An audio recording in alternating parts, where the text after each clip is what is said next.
Pick any page of the Bible at random and read it carefully. You will find it somewhere. Not on every page, but more often than you expect, and almost always in a way that seems deliberate. The number 3. 3 days, 3 times, 3 people, 3 questions, 3 denials, 3 predictions. The further you read, the harder it becomes to explain as coincidence. By the time you reach the New Testament, the pattern is so consistent that scholars have given it a name. And the question worth asking is not whether the pattern is real.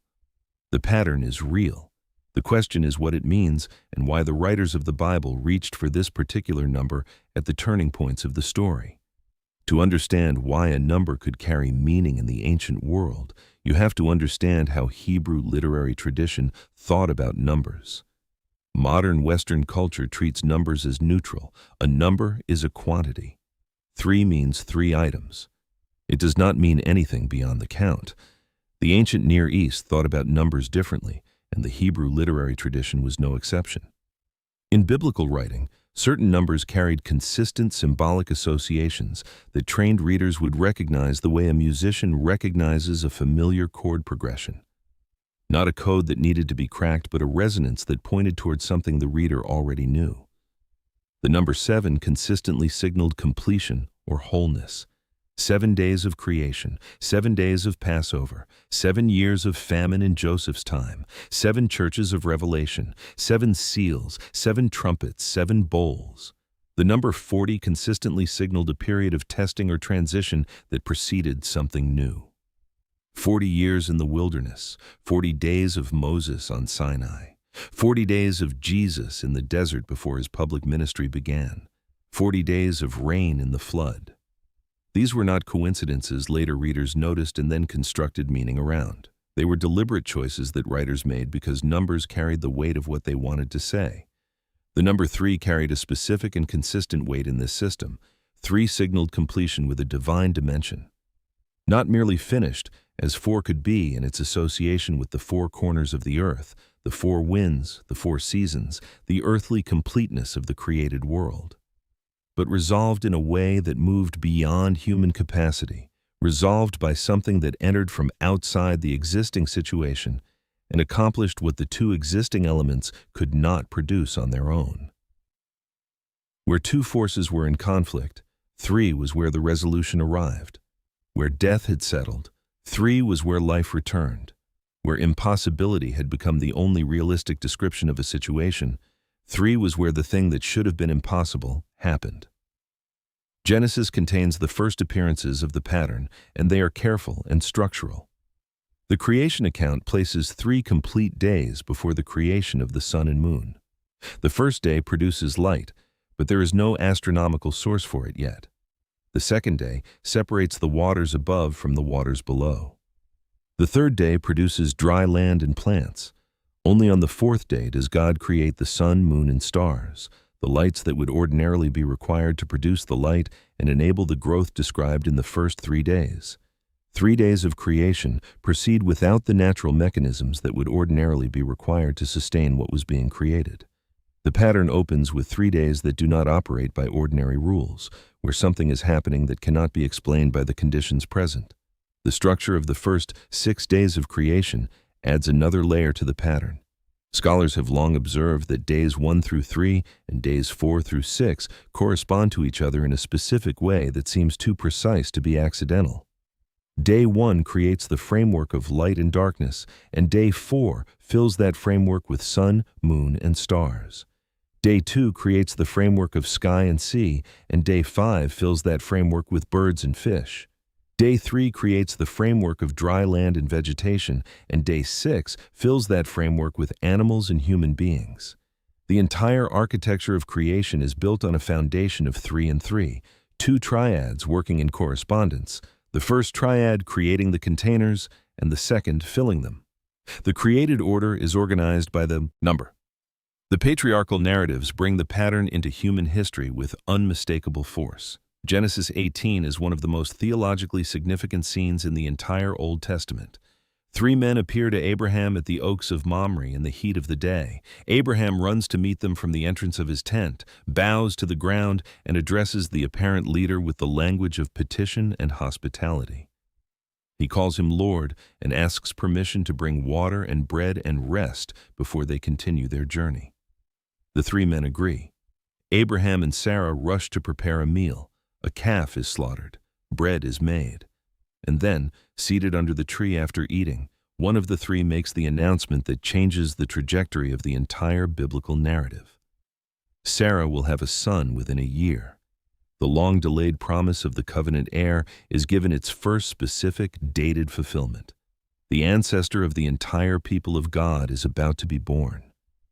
And the announcement comes through three visitors, three figures who appear without introduction, who eat a meal with a nomadic patriarch under a desert tree, and who carry the covenant forward. Then comes Genesis 22, which contains what may be the most theologically dense three-day passage in the entire Old Testament. God tells Abraham to take his son Isaac, his only son, the one he loves, and go to the land of Moriah and offer him there as a burnt offering on one of the mountains that God will specify. And then the text says, on the third day, Abraham lifted up his eyes and saw the place from afar. 3 days of travel. 3 days of walking with the son he is prepared to give. 3 days in which the thing that cannot possibly survive, the son who represents the entire future of everything God has promised, is somehow still walking alongside his father.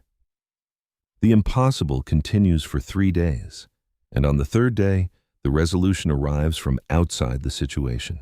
A ram caught by its horns in the thicket. Isaac lives. The covenant is confirmed more powerfully than it had ever been confirmed before. The New Testament writers return to this third day repeatedly, and they are not subtle about what they see embedded in it. Genesis 40 gives us a smaller but precisely constructed 3-day pattern in a very different setting.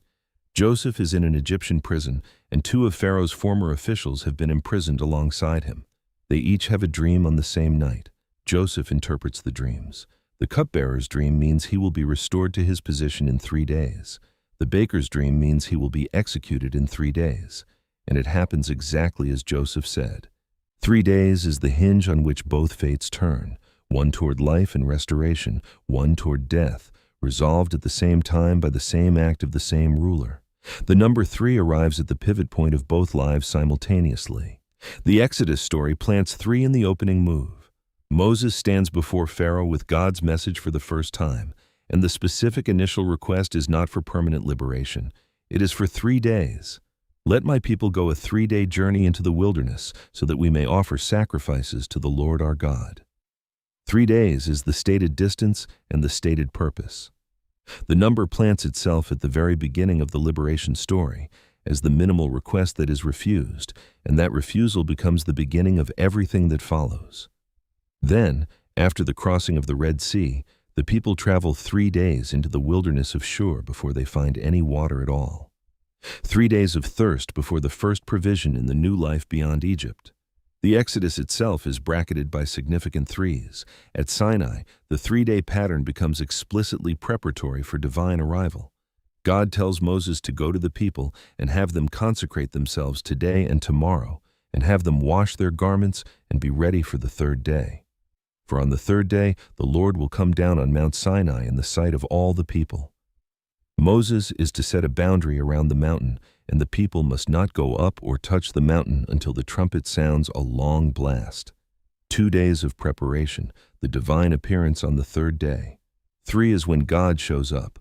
The pattern is the same as it has been from the beginning.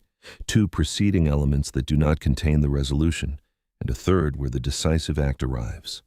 The tabernacle and later the temple build the number into the architecture of worship itself. The sacred space is divided into 3 distinct zones that move progressively from the common toward the presence of God. The outer courtyard, open to all Israel, where the bronze altar of sacrifice stood, and where the daily business of worship took place. The holy place, accessible only to the priests, where the golden menorah burned continuously, the table of showbread was renewed each week, and the incense altar stood before the curtain.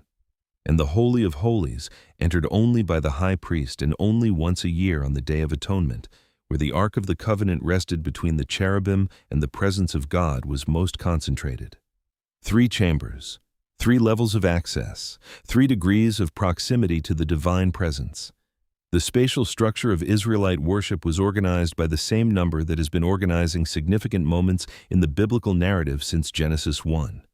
The 3 annual pilgrimage feasts of Israel continue the pattern. 3 times a year, all the males of Israel were commanded to appear before the Lord in the place he would choose. The Feast of Unleavened Bread following Passover.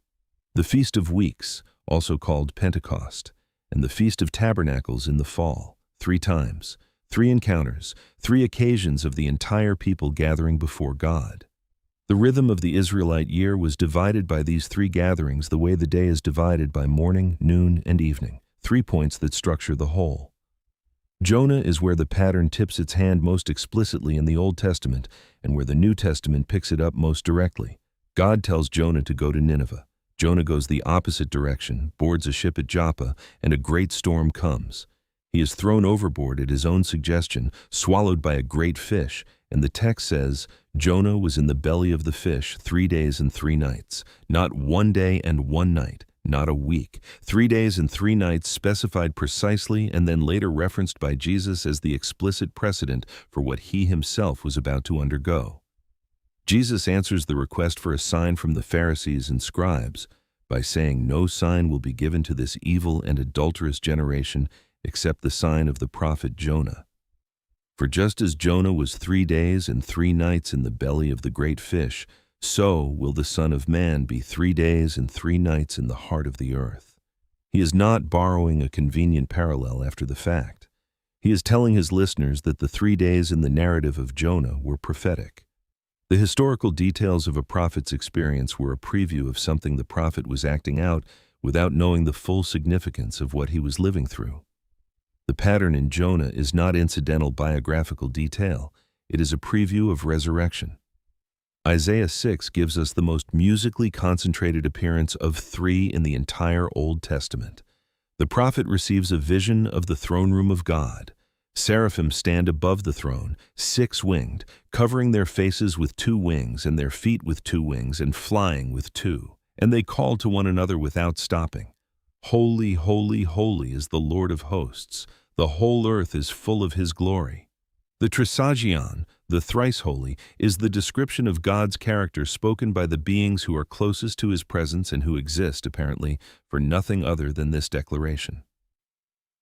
In Hebrew literary tradition, saying something once was important. Saying it twice was doubly emphatic. Saying it 3 times was the maximum degree of emphasis available in the language. Holy, holy, holy. The ceiling of Hebrew emphasis applied to the one characteristic that defines who God is above all others. The prophet Hosea adds another dimension to the 3-day pattern that the New Testament writers will use directly. Hosea 6:2 reads, After 2 days he will revive us. On the 3rd day he will raise us up that we may live before him. The context is a call to return to God, but the specific language of the 3rd day, the resurrection language of being raised up, appears in a prophetic book that predates the New Testament by 7 centuries. After 2 days that seem to offer no resolution, the 3rd day is when the raising happens. When Paul summarizes the gospel in 1 Corinthians 15 and says Christ was raised on the 3rd day in accordance with the scriptures, he is pointing to a pattern seated throughout the Hebrew scriptures, including Hosea 6, that the resurrection fulfills. Quick word before we continue. If this study is giving you a new way of reading the biblical story, subscribe so you do not miss the rest of this series.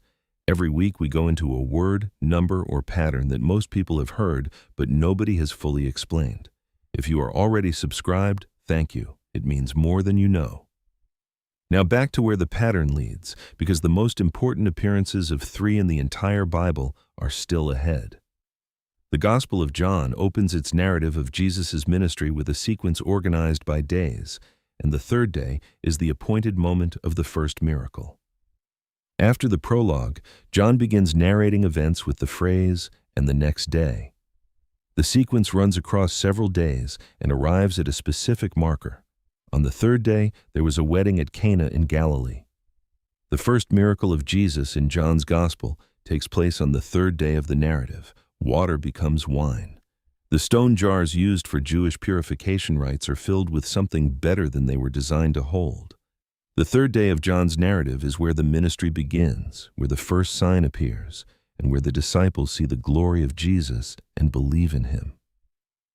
Matthew 4 gives us the 3 temptations in the wilderness in immediate sequence after the baptism of Jesus. The adversary comes after 40 days of fasting and makes 3 distinct challenges. Turn these stones to bread and satisfy your hunger from your own power.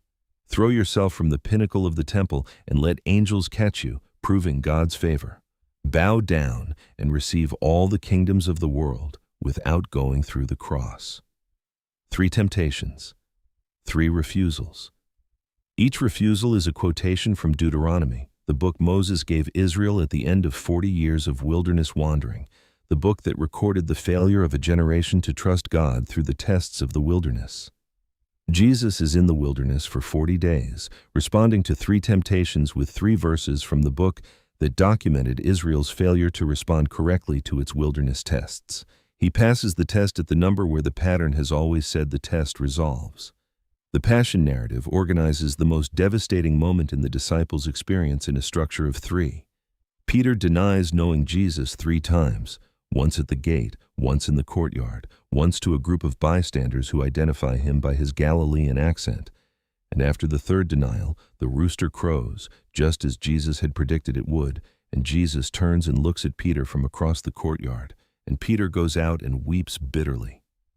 3 is where the worst moment fully arrives, where the thing most feared becomes completely real, where there is nothing left to qualify or excuse. But 3 is also where the restoration comes. John 21 places the restoration of Peter after the resurrection in a scene that mirrors the denial with unmistakable precision. Jesus has made a charcoal fire on the shore, the only other charcoal fire in John's Gospel being the one beside which Peter stood when he made his 3 denials. After breakfast, Jesus turns to Peter and asks him 3 times, "Do you love me?"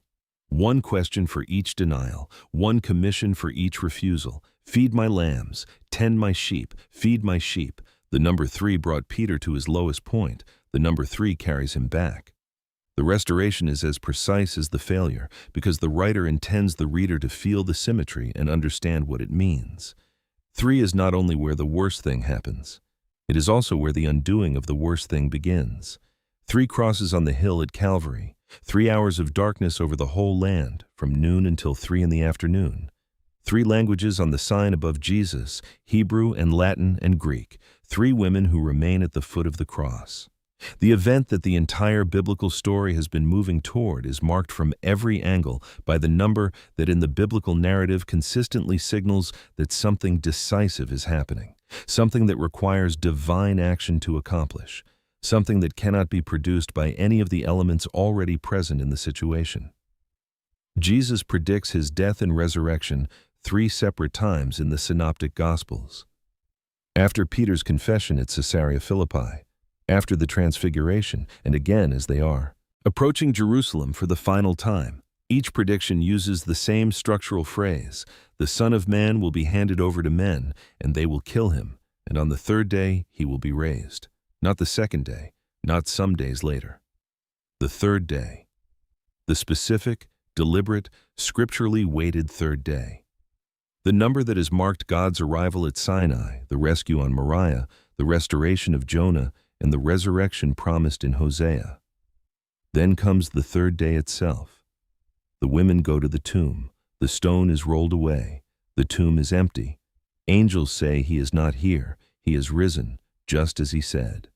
The pattern that has been threaded through the entire biblical story from Genesis 1 arrives at the moment the story was always building toward. 2 days that look like death, irreversible, settled, finished death. And then the 3rd day, where the resolution comes from outside the situation, from outside the natural order, from outside what either the Roman seals or the human grief could have produced. Life where death had settled, the impossible becoming real. The pattern doing exactly what the pattern has always done in the biblical narrative.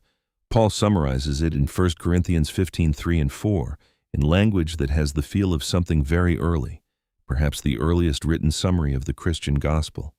Christ died for our sins in accordance with the Scriptures. He was buried, and he was raised on the 3rd day in accordance with the Scriptures. The third day is not a biographical detail included for precision. It is a theological claim. It is in accordance with the Scriptures. The Scriptures had been saying for centuries that this was the shape of divine action. Conflict, impossibility. The third day, the resolution that could only have come from outside. The book of Revelation closes the biblical story with the pattern still present. The heavenly beings around the throne echo Isaiah's trisagion. Holy, holy, holy is the Lord God Almighty, who was and is to come. 3 declarations of holiness, 3 statements about God's relationship to time, past, present, and coming future. The architecture of new creation echoes the architecture of old creation. The New Jerusalem has 12 gates and 12 foundations, and 12 is 4 times 3. 4, the number of the earth. 3, the number of divine resolution. 12 combines them, the earthly and the divine, the created and the creator, the way the covenant always intended to combine them. So what does the pattern mean? Why 3? The most honest answer is that 3 appears at every moment of divine resolution in the biblical story. Where 2 forces are at an impasse, 3 is where something that neither of the 2 forces could produce enters from outside and accomplishes what they could not. The bones in Ezekiel's valley needed something that was not bone. The disciples at the Red Sea needed something that was not Egyptian army and was not impassable water. Abraham on the third day needed something that was not his own decision and was not Isaac's death. Peter, after the third denial, needed something that was not his own capacity for faithfulness, and the tomb needed something that was not Roman authority and was not human grief. 3 is not a formula. It is a fingerprint, the same maker leaving the same mark on the same kind of moment across thousands of years of a single story. Creation, covenant, liberation, worship, exile, passion, resurrection, the same God, the same pattern, the same third moment where everything that should be impossible turns out not to be. Subscribe if this changed how you read the biblical narrative. Leave a comment with the 3 you noticed that we did not cover here.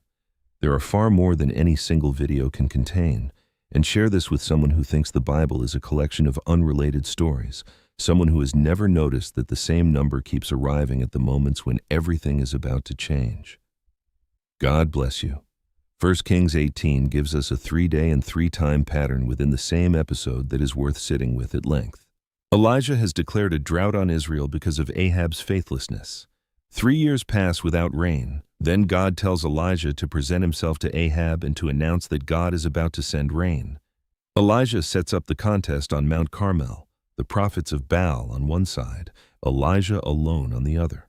The terms are simple: 2 bulls, 2 altars, no fire supplied by human hands. The God who answers by fire is the real God. The prophets of Baal go first. They call on their God from morning until noon. Nothing happens. They dance around the altar they have made. Nothing. Elijah mocks them.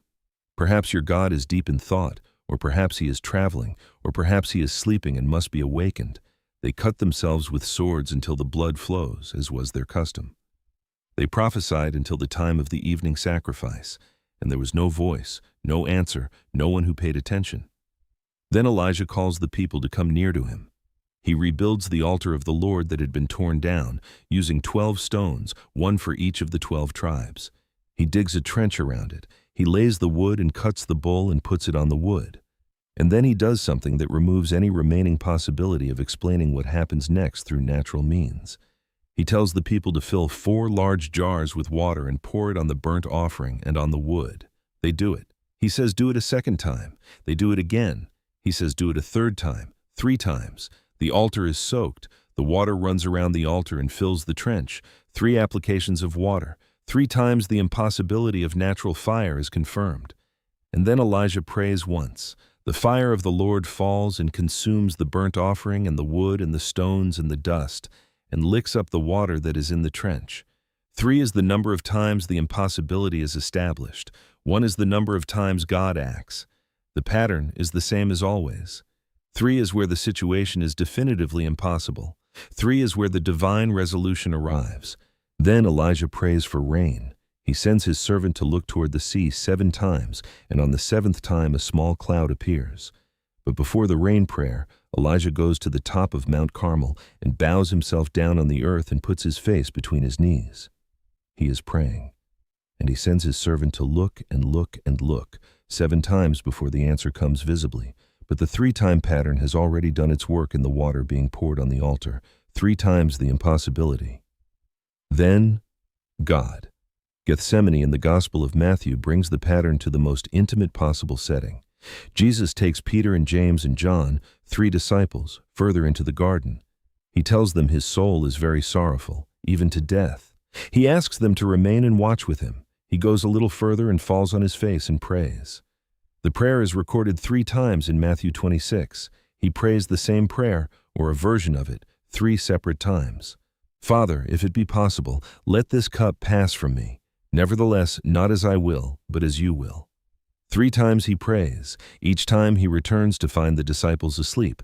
3 prayers. 3 times the disciples fail to stay awake. 3 returns to find them sleeping. And the 3rd time, Jesus tells them to get up, for the hour has come. 3 is where the moment of decision arrives. 3 is where the arrest begins. The prayer reaches its completion on the 3rd time, and the final act of the Passion begins. The number 3 also organizes the transfiguration in ways that are not incidental. Jesus takes Peter, James, and John, 3 disciples, up a high mountain. There Jesus is transfigured before them. Moses and Elijah appear and talk with him. And Peter, overwhelmed by what he is seeing, says, Lord, it is good that we are here. If you wish, I will make 3 tents here, one for you, and one for Moses, and one for Elijah. 3 figures on the mountain, 3 proposed tents, and then a cloud overshadows them, and a voice comes from the cloud. This is my beloved Son, with whom I am well pleased. Listen to him. Moses, the lawgiver, and Elijah, the greatest of the prophets, are present. 3 witnesses to the divine identity of Jesus. And it is on the 3rd figure, Jesus, that the voice from heaven focuses its command. Listen to him. The 3-figure gathering resolves to a single, authoritative voice. The 3 crosses of Calvary have been given relatively little attention compared to their theological weight. At the crucifixion of Jesus, 3 men are crucified simultaneously. Jesus in the center, 2 criminals, one on his right and one on his left, 2 and 1. The pattern of 2 and 1 runs through the entire biblical narrative. 2 cherubim on the ark, 2 tablets of stone, 2 witnesses required to establish testimony. And in the middle, the 3rd element, the one that resolves the meaning of the other 2. 1 criminal mocks Jesus. 1 asks to be remembered. Jesus says to the second one, Today you will be with me in paradise. The 3 crosses contain within themselves the entire human response to Jesus: rejection, faith, and the divine response to faith. Presence, today, paradise. The theological meaning of 3 that runs beneath all these instances is ultimately about the shape of divine action in the world. God does not work in 2s. 2 forces produce conflict, opposition, standoff. God introduces a 3rd element that neither of the 2 existing forces could have produced, and the 3rd element is always the decisive one. The ram in the thicket at Moriah, the ruach entering the bones after the form was present, the fire falling on the altar after it was soaked 3 times, the resurrection on the 3rd day after 2 days of what looked like absolute finality. 3 is the fingerprint of divine action, because divine action always introduces something that was not latent in the existing situation, something that arrives from outside and resolves what could not be resolved from within. This means that every 3-day pattern in the biblical story is not merely a biographical detail or a structural coincidence. It is a theological signal. Something is about to happen here that neither party in the existing situation could have produced. Watch for what comes next. The situation is at maximum impossibility. The 3rd day is coming. Subscribe if this changed how you read the biblical narrative. Leave a comment with a 3 you noticed that we did not cover here. There are far more than any video can contain. And share this with someone who thinks the Bible is a collection of unrelated stories. God bless you. The early chapters of Acts organize the growth of the early church in patterns of 3 that feel too deliberate to be incidental. 3,000 people are added to the church on the day of Pentecost. Peter's vision in Acts 10, which breaks open the mission to the Gentiles, involves a sheet lowered 3 times with the command to eat what he had considered unclean. 3 times the vision comes. 3 times Peter refuses. 3 times the voice says, "Do not call unclean what God has made clean." Then the messengers from Cornelius arrive, and Peter goes. The threefold vision is the mechanism by which the boundary of the gospel crosses from Jewish to Gentile, from the original audience to everyone else. 3 is where the decisive expansion happens. Paul's conversion on the road to Damascus involves 3 days of blindness before his sight is restored. He is struck down, blinded, and does not eat or drink for 3 days. On the 3rd day, Ananias comes, lays hands on him, and scales fall from his eyes. The man who will write most of the New Testament epistles, who will carry the gospel across the Roman world, who will plant churches from Jerusalem to Illyricum. His new life begins on the 3rd day after his encounter with the risen Jesus. 3 days of blindness and fasting and reconsidering everything he thought he knew. And on the 3rd day, a new kind of life begins. The resurrection appearances in the New Testament continue the pattern. Paul lists them in 1 Corinthians 15 in a sequence that emphasizes the number and credibility of the witnesses. He appeared to Peter, then to the 12, then to more than 500 brothers and sisters at once, most of whom are still alive, then to James, then to all the apostles, then to Paul himself, as to one abnormally born. The appearances are organized in a list that moves from the smallest groups to the largest, and back. But what Paul is establishing is the verified, publicly witnessed reality of a resurrection that happened specifically on the 3rd day, in accordance with the Scriptures, in accordance with a pattern that the Scriptures had been establishing since Genesis 22, and Jonah and Hosea 6, and the 3rd day at Sinai. The theological argument that the number 3 allows Paul to make in 1 Corinthians 15 is one of the most important in the entire New Testament. He says, "If Christ has not been raised, your faith is futile, and you are still in your sins." The resurrection is not an optional add-on to the gospel. It is the substance of the gospel, because it is the verification of everything Jesus claimed.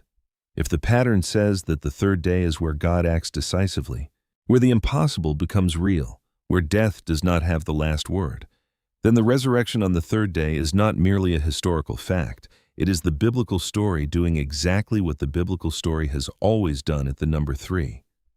God acting from outside the situation to accomplish what nothing inside the situation could have produced. The closing chapters of Revelation return to the pattern in its most cosmic form.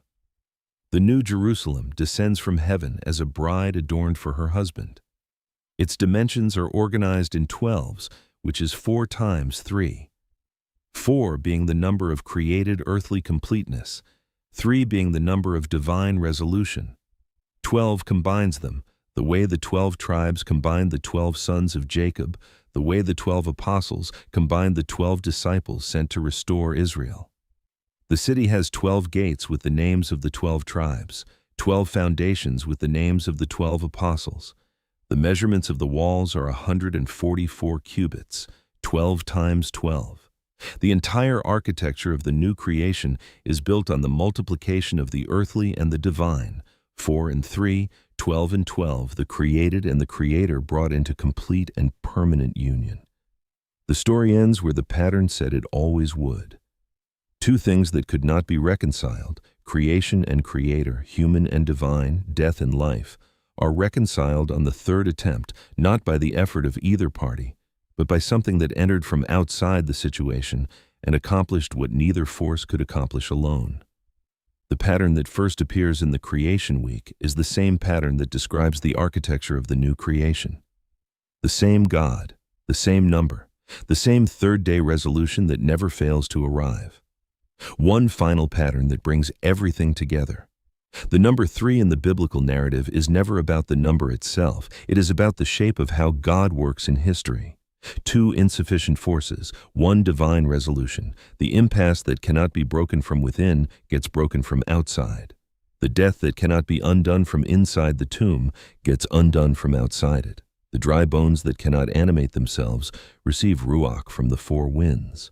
The altar that cannot catch fire naturally catches divine fire after it is soaked 3 times to make the natural explanation impossible. 3 is the fingerprint of divine intervention, the signature of the one who does not merely work within the existing situation, but enters it from outside and accomplishes what neither of the existing parties could have produced. This is what makes the third day of the resurrection the most important third day in the story. Not because it is more dramatic than Abraham on Moriah or Jonah in the fish or Elijah on Carmel, but because it is the one the entire pattern was always pointing toward. Every third day in the biblical story was a preview. Every resolution at the number 3 was a down payment on the one resolution that would make all the others possible in retrospect. The God who put the ram in the thicket on the third day of Abraham's journey is the God who put the resurrection on the third day of Christ's death. The pattern is one pattern. The story is one story. The God behind every third day is the same God, doing the same thing in the same number until the day the pattern arrived at its destination. Subscribe if this changed how you read the biblical narrative. Share this with someone who has never noticed that the same number keeps showing up at the moments when everything changes. God bless you.